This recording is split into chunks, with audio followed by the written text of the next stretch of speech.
Tuwi na siyang binibisita ng grupong kanyang itinatag bago pa man mag-martial law.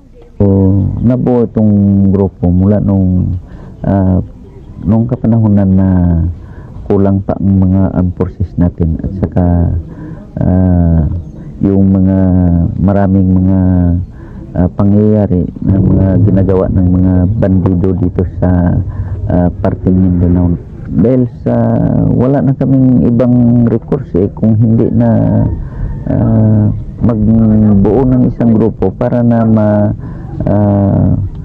ipaglalaban namin ang mga katarungan ng mga kapwa naming mga Kristiyano. Balita sir na hindi tinatablan ng bala o anumang klase ng sandata mga ilaga. Gaano po katotoo ito?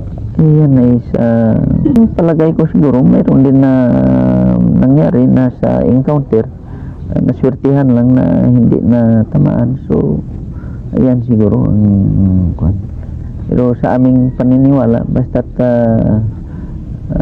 ang pakikipaglaban mo ay hindi pang personal para sa kwan, palagay ko siguro medyo binibigyan din sila ng tawag na blessings na hindi madisgrasya. Isa sa mga tumatayong leader ng mga ilaga ay si Commander Ligaya.